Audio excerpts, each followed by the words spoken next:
मला सांगा की आजच्या दौऱ्याचा 8वा दिवस आहे, कसा दौरा असणार आहे याची पहिली माहिती द्या। दौरा आज पूर्ण दिवसभर नांदेड जिल्ह्यात आणि लातूर जिल्ह्याकडे जातोय।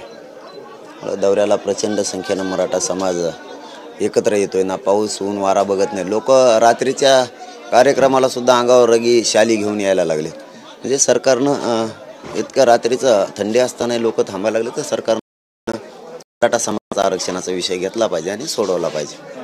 क्युरेटिव्ह पिटिशनवर आज निकाल येणार आहे अशी शक्यता। ते न्यायालयीन प्रक्रिया सुरू असल्यामुळे त्यावर भाष्य करणं योग्य नाही, परंतु त्याचाही मराठा समाजानं स्वागतच केलेलं आहे त्या आरक्षणाचं सुद्धा, आणि इथून पुढेही करतील। परंतु ते टिकणार आहे का हा मूळ प्रश्न आहे। ते NT VJNT सारखं टिकेल का हा मराठ्यांसमोर मूळ प्रश्न आहे। ते टिकणारच नसेल पुन्हा आमचं तेच होणार। त्यापेक्षा मराठा समाज OBC मध्ये आहे त्या नोंदी मराठा समाजाच्या मिळालेल्या महाराष्ट्रातल्या सरसकट मराठ्यांना ठरल्याप्रमाणे सरकारनं 24 डिसेंबरच्या आत कायदा पारित करून महाराष्ट्रातल्या मराठा समाजाला आरक्षण द्यावं। प्रकाश आंबेडकर असं म्हणाले की सरसकट नाही त्याची मागणी करू नये, कारण की जाती प्रमाणपत्रावर जात असा उल्लेख येणार नाही। होईल, सरसकटच होईल। विधिमंडळाच्या आवारामध्ये आरक्षणाला विरोध करणाऱ्या विरोधात आज बॅनर लागलेले आहेत नागपूरला। युवा सेनेने झळकवलेत बॅनर आणि 23 मार्च 1994च्या अध्यादेशाबद्दल बोला असा उल्लेख त्या बॅनरवर आहे। सगळं होईल, सगळं बोलण्यात येणार आहे। 24 डिसेंबर उद्या आरक्षण आहे मिळणार। 1994 ला 10% जे ओबीसीचं आरक्षण होतं ते 1994 ला 19% केलं गेलं। त्याबद्दल हिवाळी अधिवेशन सुरू आहे, तिथे बॅनरबाजी झालेली आहे। आपणास काय म्हणायचं की 10%चं आरक्षण 19%वर ओबीसीचं नेलं होतं? आता त्यात आम्ही न पडता झालंय ते झालं। आता मराठा समाज एकत्र आलेला आहे, त्यांची शक्ती आणि एकत्र व्हायला जाऊ द्यायची नाही। आमच्या नोंदी मिळालेल्या त्यावर सध्या आमचा फोकस आहे। आमच्या नोंदी ह्या OBC आरक्षणात आहेत, आम्हाला ते पाहिजे। आता मागं काय झालं ते गिरवीत बसून आम्हाला आणखीन आमच्या पिढ्या आता नाही वायाला घालायच्यात। आमचा सरळ उद्देश आणि ध्येय आम्ही OBC आरक्षणात आहेत। आमच्या नोंदी सापडल्यात। महाराष्ट्रातल्या सगळ्या मराठ्यांना मराठा आणि कुणबी एक हे जे आपलं ठरलंय त्याप्रमाणे कायदा पारित करून देणे। मराठ्यांना कुणबी अधिवेशन सुरू आहे, आज 8 तारीख आहे आणि अधिवेशनामध्ये आज मराठा आरक्षणावर चर्चा होणार अशी शक्यता होती, आज होईल झाली तर काय सांगा? राज्य सरकारला चर्चा आज घ्यावीच लागणार आहे मराठा आरक्षणावरती, कारण त्यांनी त्याच दिवशी मुख्यमंत्री आणि दोन्ही उपमुख्यमंत्र्यांनी आणि त्यांच्या शिष्टमंडळाने सांगितलं होतं की दुसऱ्या दिवशी पूर्ण दिवस फक्त मराठा आरक्षणावर घेतला जाईल आणि तोडगा कायदा पारित करण्यासाठी लगेच तोडगाही काढला जाईल।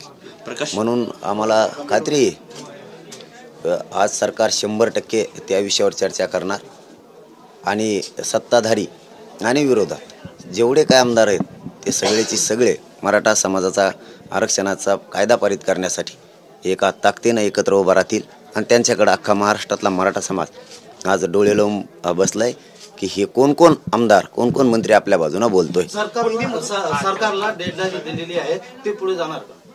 नाही, डेडलाईन आम्ही नाही दिली।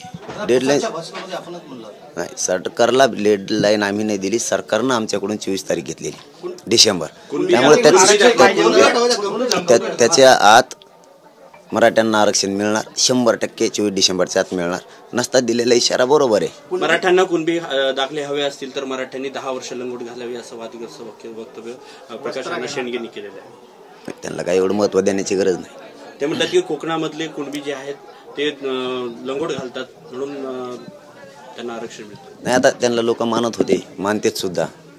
ते जुने जाणते नेते आणि आंदोलन करण्याची पद्धत माहिती आहे त्यांना। जर अशा भाषा येत असतील तर त्यांना महत्त्व द्यायची गरज नाही आम्हाला। मग आता आम्ही त्यांना तर मानत होतो, ते जर आमच्याबद्दल असले स्वतःची चव घालून घेणार असली तर बघू मग पुढं।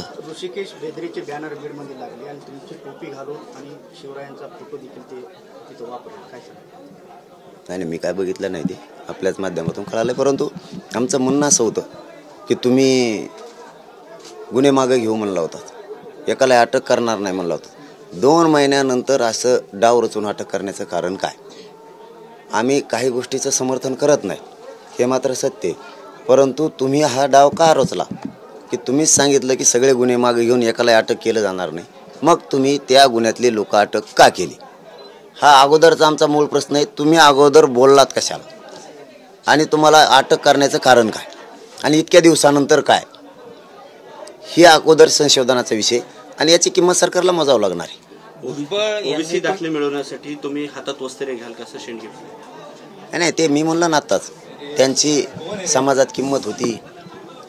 एक आंदोलन करता जुना माणूस आहे, चांगल्या प्रकारचा आहे, असं आहे.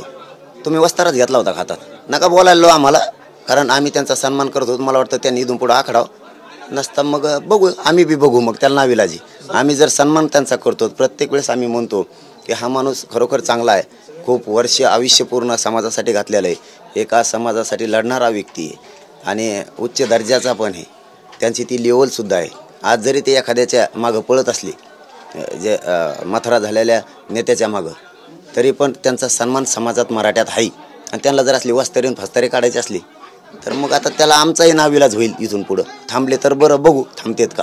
भुजबळ आता तुमच्याबद्दल काहीही बोलायचं थांबलेत, आता त्यांनी बंद केलंय तुमच्याबद्दल बोलणं. आम्ही करू, मराठा आरक्षणाला विरोध नाही करायचा. त्यांनी मराठा आरक्षणाला विरोध नाही करायचा, आम्ही बोलायचं थांबू. त्यांनी विरोध केला की सोडणार नाही. धन्यवाद. घ्या सरकारी लेवलवर हालचाल सुरू आहे, आपल्याला काय माहिती मिळते का? नाही, माहिती नाही मिळाली. परंतु एक गोष्ट खरी आहे की सरकारनं 24 डिसेंबरपर्यंत वेळ घेतल्यामुळे सरकारला काही करून मराठ्यांना महाराष्ट्रातल्या सरसकट आरक्षण द्यावंच लागणार आहे. नसता पुढचा काळ हा जड जाणार आहे, कारण आम्ही शांततेत आंदोलनं करणार आहे, परंतु ते सरकारला जड जाईल.